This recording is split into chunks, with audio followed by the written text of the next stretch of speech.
it's like a, you know, gosh, it's so hard to articulate because all of these emotions are kind of welling up. I think the hardest thing for me as an actor was not the death of Wash. It was when Zoe says he ain't coming, and we all sort of go, oh fuck, like, and I'm just getting chills now as I say that, because it's like, you know, it was heartbreaking. It was like a family member, and it was, we knew it was happening before we read the script, like that was what was happening. But I think, you know, and Joss would always say, like, it wasn't the end of Wash. He was going to figure out, like, had we had a couple more movies, you know, because it was a pending trilogy. I don't know if anybody knows that, but you know, it didn't do as well as Universal wanted it to do, so we didn't get to do part 2 or 3.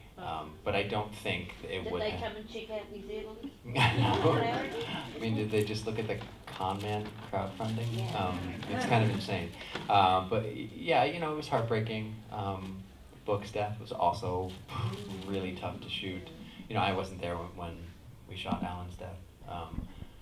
But I do remember that day shooting that when Gina comes in and she's like, he ain't coming. And we're all just like, ah. It hurt.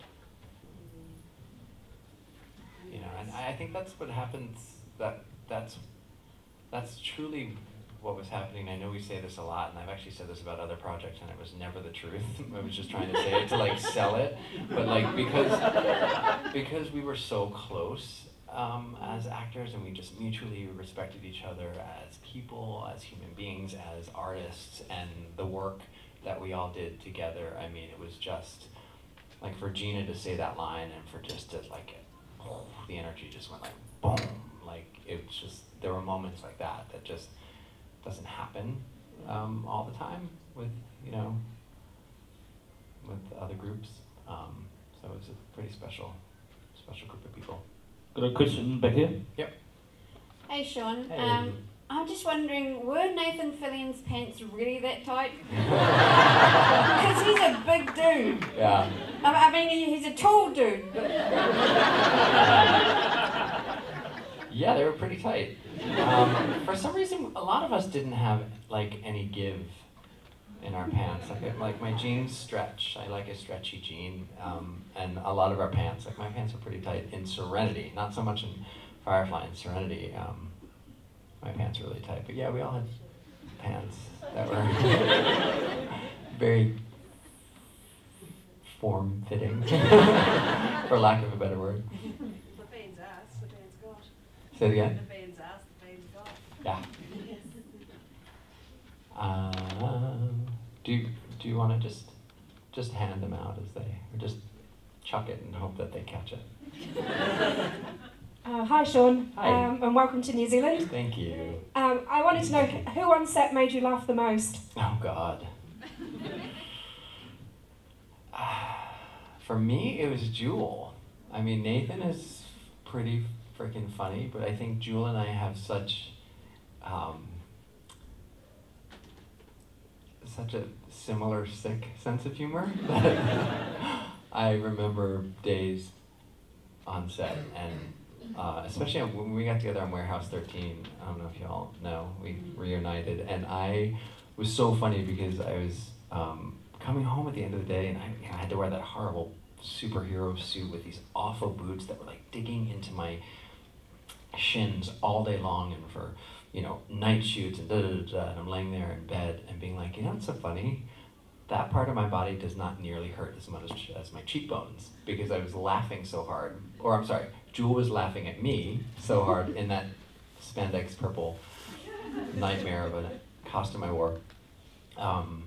But yeah, I would say Jewel. But I think, you know, obviously Nathan was sort of spearheaded a lot of the practical jokes, and but yeah. Do you ever get any other reunion opportunities with other castmates on other shows? With Nathan being in Castle and a number of other... Yeah, they beg me to do Castle, and I'm just, you know. Gentleman asked if I get other opportunities to do reunions with other cast members. No, I mean Con Man. We all got to get back together for Con Man, although I didn't see anybody except Alan. But everybody pretty much did a little bit in that show. But yeah, everyone asks about Castle, and I just, my phone hasn't rung for that. I don't know why. Got a question down here? Yeah. Are we going to see Simon get darker in Firefly Online? Oh, you know, I'm actually not privy to that. I don't know. I hope so.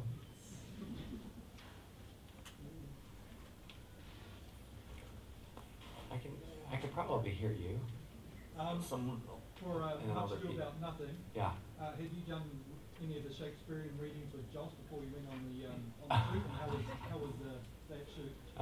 Okay, so he just asked on Much Ado About Nothing, had I done any of the Shakespeare? So Joss called them Shakespeare Sundays. And I either pretended I was sick or pretended I was in New York for those.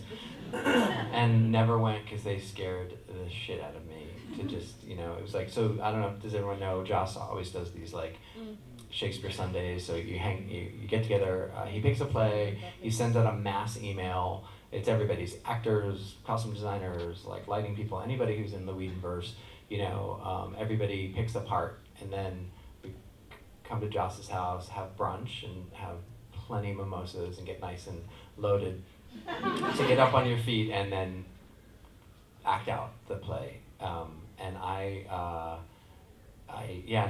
every single time sometimes I was out of town, but there were other times when I'm like, I can't go, I won't do that.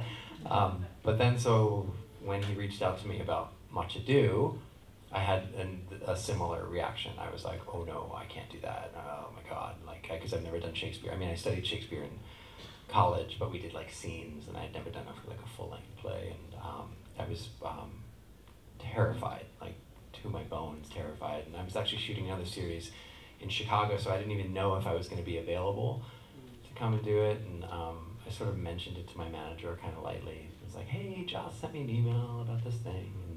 And Joss sent me an email. It was like 2 o'clock in the morning. I was in Chicago. I got home late, and there it was. And I was in my hotel, and I read it. And he was like, hey, this is what I'm doing, da da da. And I need a sexy villain. What saith you?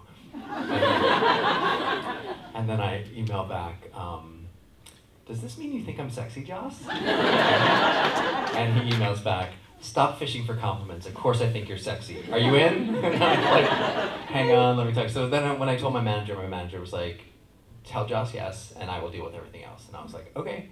Like, and so, you know, I got out of the show I was doing. They let me go for a couple of episodes. And yeah, and again, I was terrified. But that turned out to be one of the most remarkable experiences of my entire career. And you know, I think because it was Joss, you know, I want to do right by him, you know, and it was Shakespeare, and I want to do right by William as well.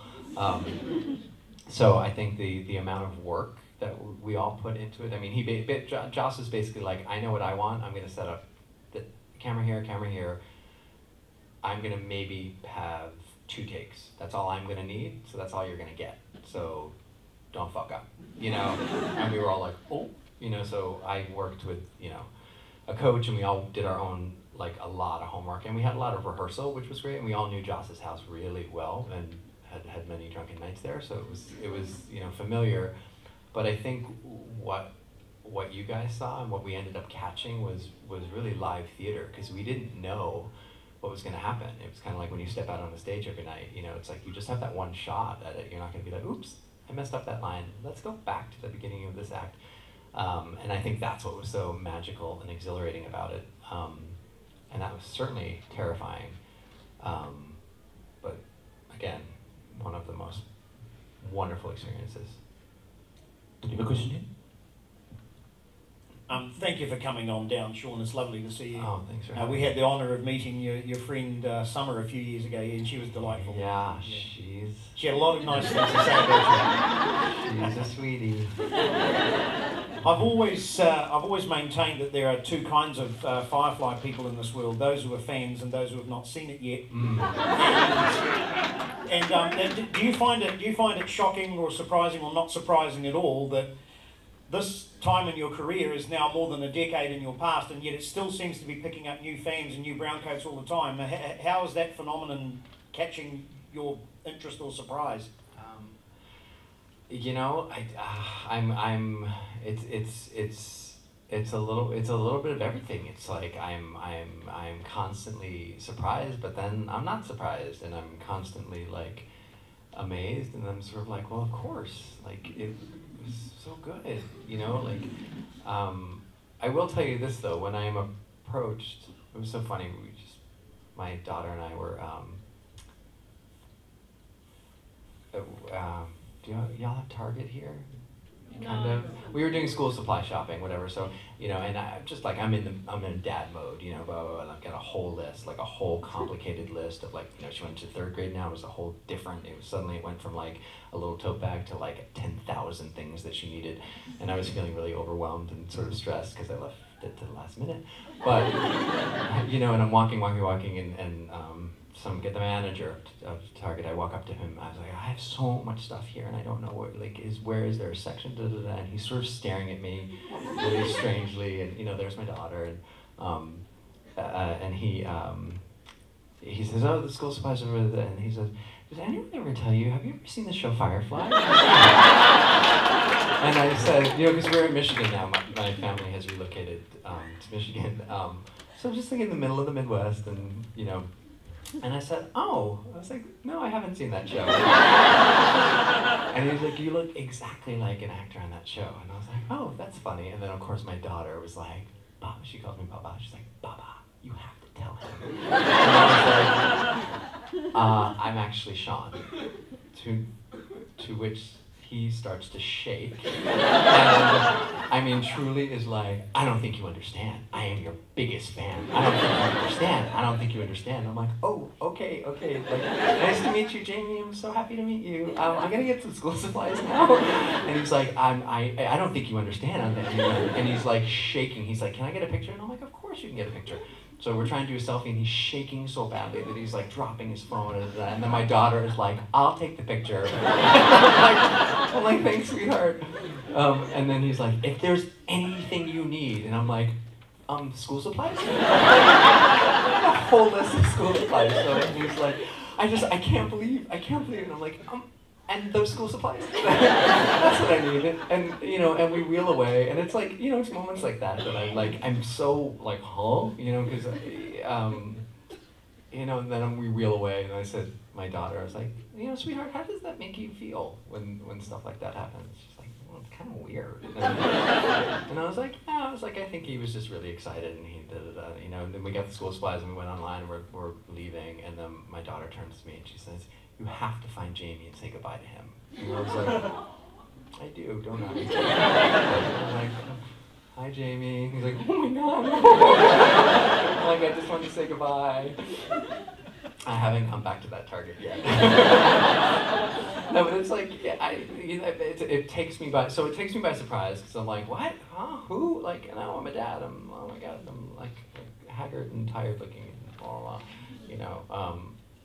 But I'm always grateful. And I think I could speak for every cast member that if you ever want to talk about Firefly, or if people stop me and say, I'm so sorry to bother you, but I'm like, I promise you it's not a bother. Like, we loved that show, we loved that experience, we love each other so much, we love coming here and doing this like mutual celebration of something, you know. It was really remarkable, and it's something we're always happy to talk about, you know. Anyway, that was a long-winded answer to your... Got a question back here. I was just wondering, what advice would you give to someone who is like an aspiring actress or actor, and like, how do you get in character when you get a new role and stuff like that?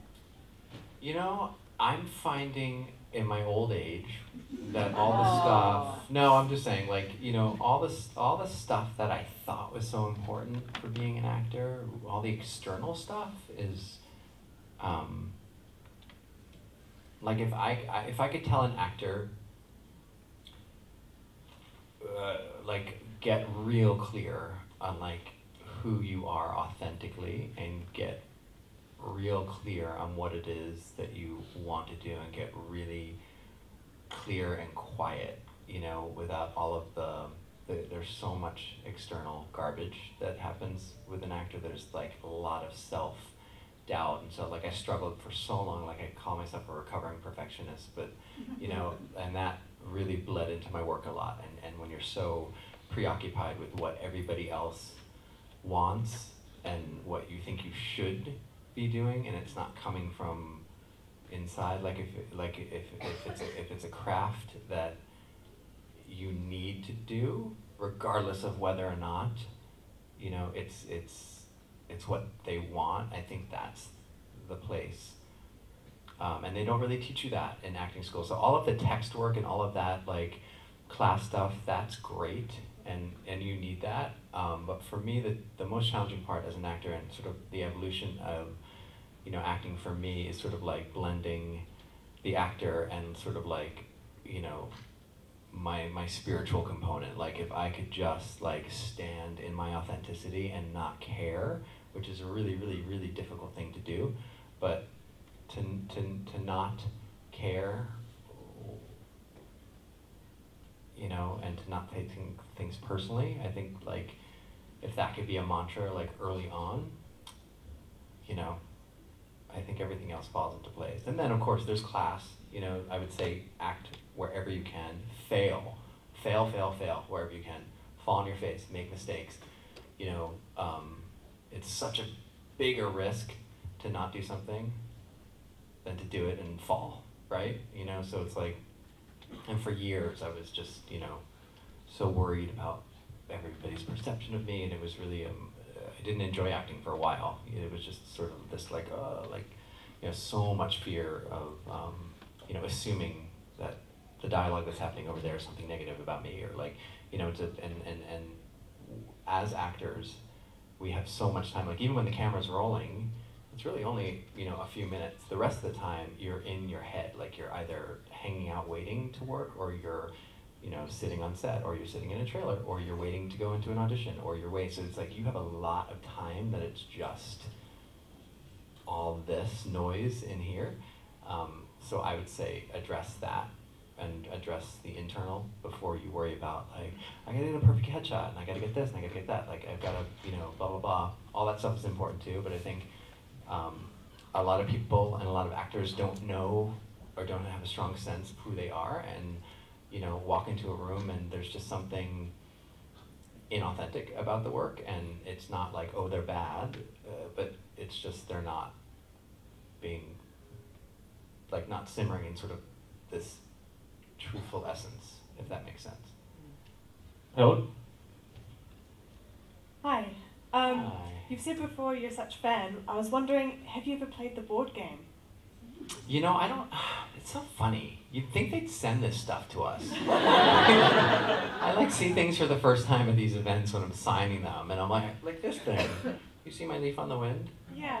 I mean, why didn't anybody send me one of these? I'm like, I want one. I have not played the game. No. I don't even know what it's about. And now there's a Firefly clue. Have you seen this? Somebody sent me a picture from Barnes & Noble. They're like, look at you, you're on the cover of Clue, Firefly Clue. And I'm like, what? Why don't I get that stuff? So no, I haven't played it. Sir? Yeah. Yeah, with Summer Glau, after she finished her role on Firefly, she went on to play Terminator on Terminator the Sarah Connor Chronicles. Mm-hmm. I'm just wondering, when it was being filmed, if you'd been offered, would you love to have been on the show, say, playing a Terminator? Yeah. You know, it's so funny. That was when my daughter was born, and I took like 3 years off to be a stay-at-home dad. And that was one, they didn't offer, they wanted me to come in and read and test, and I didn't, it was just too soon. Like I was just immersed in diapers and blah, blah, blah. I was just like, I mean, I couldn't physically, I didn't have anyone to take my child, you know, but I always think about that, and I'm like, oh, that would have been nice to, you know, but it wasn't a Terminator. It was the husband of Lena's character, I think. I don't remember, it was so long ago. Anyway.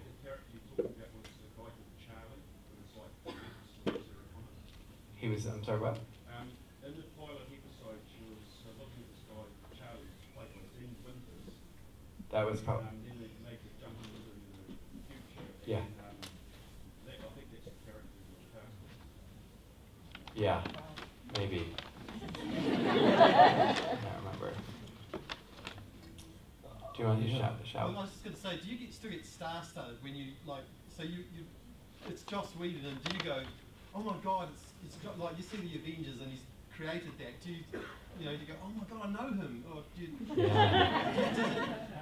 starstruck, do you get... I don't really get starstruck with Joss anymore. I think we're too close for that. Now I'm like, oh, there's my buddy Joss. You know? I do get starstruck, though. It's like Spielberg, though, isn't it? It's like, you know... Yeah. It's funny, Spielberg was at my daughter's school before we left LA, so I would see him all the time, and like, so you just kind of get conditioned. I think my biggest starstruck story is Jennifer Connelly. Oh my God, I love her. Like, I'm kind of obsessed with her. We did a series together a long time ago, and I couldn't even look at her. She was just so beautiful, and we had to do a press junket. We were all the way in California because we shot the series in New York, and we were in California. And they have the press junkets in Pasadena, which is pretty far outside LA proper. So we were in Beverly Hills, and they just put us in the same limo. Or no, we were going from Pasadena to the after party, or the Fox party. It was Fox. Another canceled show. And we drove in the limo, and it was just the two of us. They're like, why don't you guys just go ahead? And so we were in this limo, and I was like, oh my God. And she's like, should we mix a drink? Yes! We shower. Anyway. Question. I was just wondering, was there a particular episode that was your favorite to film out of Firefly? Yes, there sure was. And it was called Jamestown.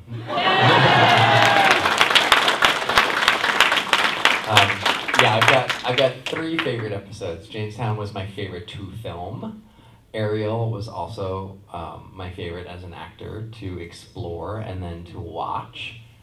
And then Safe was my favorite moment of the whole series for me, was the burning at the stake. Like, that was like my favorite moment. I loved filming that. Sorry, I have a really long-winded question. Oh, okay. In Objects in Space, at the start, when River's walking through and she stops and Simon says, I would still be there if it wasn't for you. Yeah. Do you think Simon meant, I would still be there if it wasn't for what happened to you? Because the what happened, if it wasn't for you, just doesn't seem like Simon to me. Well, all of that was kind of in her head. That was all craziness in her head anyway, and I think that wasn't meant to be from Simon. That was meant to be her perception of this warped moment. So no, I don't think he would ever say that, but I think in that moment, because of the shifting that happens with Simon, that happens with Book, and it was supposed to be warped and wrong and mean. Aww. Simon would never say that to River. Right up front. I'm gonna name drop Thanks a for bit running myself. around. A friend of mine was the director of Brown Coat's Redemption. Are you surprised at the creativity of all the Firefly fans? Am I surprised or am I monumentally impressed? Yeah, that one. I'm monumentally, sounds better that way. Yeah. I'm just monumentally blown away. I cannot believe, and I try and do as much as I can to help. But yeah, no. Am I surprised? No. I'm just kind of really impressed. Yeah. Have you seen Brown Coat's Redemption, or do you know about it? I do. I have not seen it, but I wasn't given them. There's one, right? Yeah. Yeah. No, I have not seen it. There was a screening one night at a con, and I had to do something at the same time, so I haven't seen it yet. Very should. Michael's a great director. Say it again. You should. Michael's a great director. Oh, okay. Good to know. young man over here. Oh no, how young with my potty mouth. Have I cursed a lot? No. I usually curse so much because I'm not with my kids, and I've never cursed in front of my children ever, which is pretty amazing. And then I come here and I'm like, and then I look down, there's like an 8-year-old. And I'm like, don't repeat that. Hi. Hi. I just was wondering, if you had a word for every actor for the crew on Firefly, what would it be? If I had a word for what? Like every actor on Firefly? Oh gosh. Actor or character? Actor. Crazy.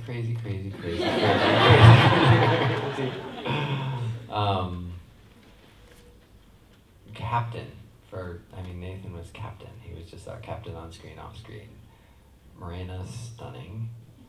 And Gina, Amazonian. Greek goddess. Adam. Greek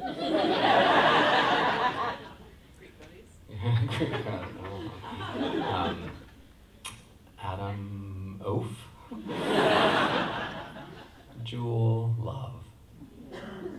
Summer. What's the word I'm looking for? Grace. Alan.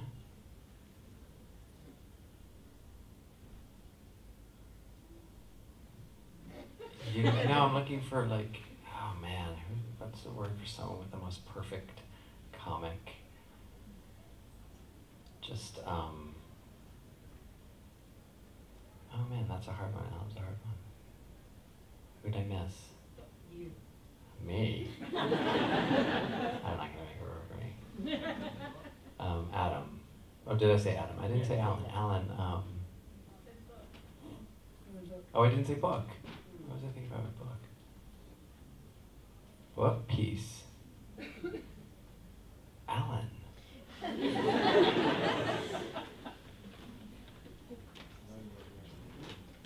Alan, like, charm. That was a good question. How old are you? You're 14. And so you're like the new generation of, look at that.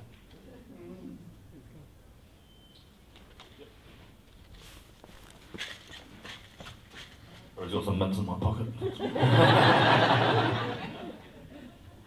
Despite that one run-in with that purple superhero costume, would you want to play a superhero or be part of the Marvel or DC universe in the future? Yeah. What do you think? Again, my phone isn't ringing. Actually, does everyone know I went in to do Avengers 2? I stood in for Mark Ruffalo. So Joss called, and he's like, "Hey, I need a favor." I'm like, "Yes." Before I even know what it is. We were on vacation, and I was going to be home, and I knew I was available, so I'm like, "Sure, what do you need?" He's like, "Well, we're doing reshoots for the Avengers 2, and Mark's not available the day that we're doing Scarlet's reshoots, and I really need an actor with some chops to get her where she needs to be." And I said, "Great, sure, I'll do it for you, whatever."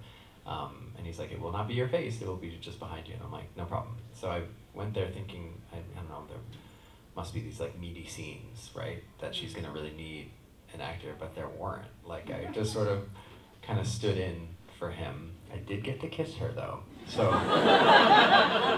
there's that shot when right after she kisses me is so clearly me. So it's kind of done. It's a funny story because I got to hang out with Joss all day, so that's always good. And Scarlett's lovely and hot, and even for a gay man, I really enjoyed kissing her. But yeah, no, of course, I would love to. I joke about that purple costume. I think there was a design flaw because it was like a leotard instead of like two-piece, and now I know for the future, right? If I'm a superhero again, I'm gonna need it in two pieces, and just make it seamless with a belt, I guess. Yeah, no, I love that stuff. Like, I think we all do. Over here. I know Firefly is over 10 years old, and you and the rest of the Firefly cast have been all over the world being asked like probably similar kind of questions over and over again. So I was wondering is there any particular kind of question or a story from the set that's in the back of your mind that makes you think, why weren't people asking about this? It is a good question. Gosh, I feel like we've kind of told you all everything. I mean, sometimes I learn questions, or sometimes I learn things from you guys because you've seen somebody else speak and there was stuff that they told you that I didn't know about. And then I'll say, hey, so Nathan said that he did this, and what do you think about that? And I'm like, he did that? I don't know. It's a good question. I can't think of anything off the top of my head that we haven't. Yeah, I don't know. Question right here. Hey there. I get to hang out with Jane and Anara today. I was wondering who's your favourite Firefly character? That's so funny. Somebody just asked me this in Melbourne and I couldn't answer it. And I was like, oh, and then I stayed up all night thinking about it. Of course, you know, why not? I think it's River. Why? I just, for both as an actor and as watching, I just was, I don't know, it was such an interesting role to take on and so complex and so just across the board, just one of the most interesting characters I had ever come across in my acting career. And then to watch Summer do it was like, so funny. So here's maybe something I've never told anybody. When we shot the pilot, Summer didn't think she was good. Like, truly was like, I don't know what I'm doing. And I was like, are you kidding me? Like, you're so good. It was only her second job, and so she was so nervous and like, truly, and I think there was like, a lot of the Simon River stuff was truly me as an actor, just sort of like, being like, hey, I got you, and you are fantastic, and just keep doing what you're doing, and I'm gonna do it with you, and we're gonna go, and here we go. But it's just so funny, because she's like, such a breathtaking actress, and she's just like, I'm just not very good. What?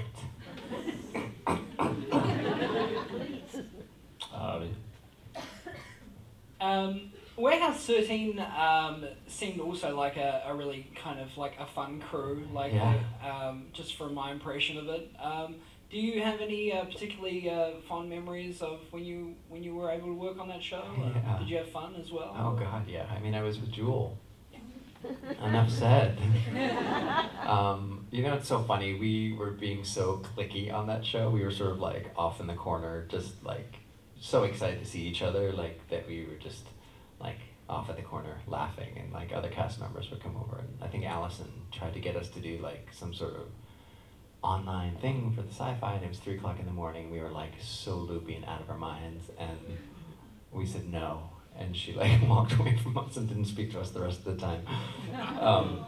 No, I'm kidding, she's sweet, but I think she was like, ooh, you guys really kind of want to do your own thing over here on this corner of the soundstage. But yeah, I had a great time, and Eddie is, I mean, have y'all met Eddie? Eddie's such a great guy, and it reminds me of like, you know, like to be number one on the call sheet. That's just sort of the saying of like, you know, the star is number one on the call sheet. So that you know, the top person, the number one on, you know, when we all get our call sheets when we have to come in the next day. And so Nathan was number one, right? And so I always speak about how I've never seen anyone be number one so well, because he just walked in and he knew everybody's name. On like the second day, everybody's name. If he was in a bad mood, you had no idea. He got his work done. He set the tone. It was such a hard job, harder than just, you know, performing as much as he had to do being Mal.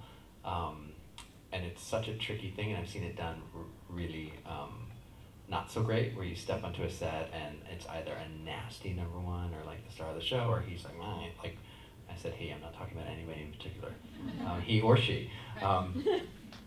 so it's an interesting, it's a gift, and Nathan was just, and I had not seen that until Eddie. Eddie really set this great tone on set, because it's the number one is going to put the energy forth, and that's really how your set is going to be. I mean, Nathan, I think, is still, you know, the most wonderful in that regard. But Eddie is just such a great guy. So, you know, we had a great time on that set. I joke about Allison, but, you know, we really had a fun time, you know. Question back here. Couple more questions I think we got left. I was just wondering, what was like your favourite moment with the cast in an interview or at like Comic-Con or something? My favorite what? Moment with the cast? Oh God, that's another hard one.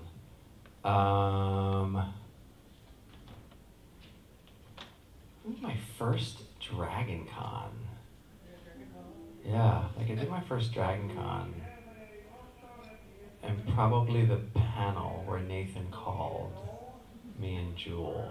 I think it's on YouTube and you can see it, but it's so funny. Like, we let him know, we're like, hey, just so you know, Jewel and I are doing a panel at such and such a time. Ball's in your court. We'll keep our phones on. You know? Yeah, he wanted to borrow my car. He calls Jewel first, and he's like, hey, I have a quick question. I'm on set right now. I've got to talk really fast, but I just have an acting question. I'm just, you know, I'm really struggling with this one intention. So he has this whole, like, as an actor, he's reaching out to another actor for some advice.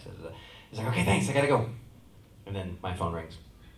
I was like, hey, Nathan. He's like, hey, Sean, what's up? I just called Jewel. She's so stupid. And like, he went back and forth calling each other. And then he calls me and he's like, oh, Sean, can I borrow your car? My car broke down. It's just like, went back and forth, back and forth.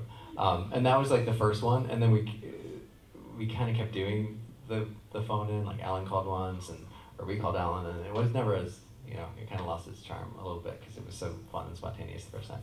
But that was a good memory. All right, one more question. Who's going to be the lucky? Yep, over here, because you're closer. All right. Hi. Hi.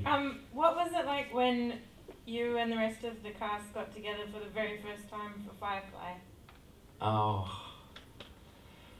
Well, it's funny because we worked a little bit, and Morena was the last one. So there was another actress who was Inara. And we had a table read, we worked, we all had our fittings, so we were kind of underway, and not that those weren't first moments, but I do remember the moment that Morena got cast, because we shot on the Foxtrot, and that's where the network test was, and she had just gotten the job. And she walked us out, and we were shooting something in the cargo bay that day, so we were all there. And I just remember just sort of like a puzzle piece just sort of coming together. We were like, and I couldn't put my finger on it, but we were all sort of like, this is it. This is the group. And it was just Morena, and we were all in our wardrobe, and she was in her sexy, you know, audition actress outfit. And we were standing outside the cargo bay, and Joss brought her over to introduce us. And I just remember it was just a moment of like, this is the crew. This is what it is. So it wasn't anything other than, I don't know. It was also, again, I had said this before so many times about other work, other, you know, jobs that I, you know, always when I'm talking to the press, you know, it's always a soundbite, like, oh, we love each other so much, and we have lunch all the time on the weekends, and like, it's just so organic, you know. And then when Firefly happened, I was like, so it is so, or I'm not lying, I'm telling you the truth, that there's something about this group of people that's just, it's just like, we didn't miss a beat, like nobody, it was just sort of, I don't know, it's so hard to articulate, but I think that's why the show resonated so strongly, because it really was just, you know, I didn't feel like I was going to work. I didn't feel like I was working. Yeah. So, and thank God Morena came, right?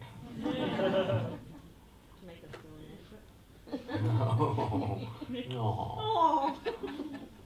All right, guys, everyone, thanks, Sean.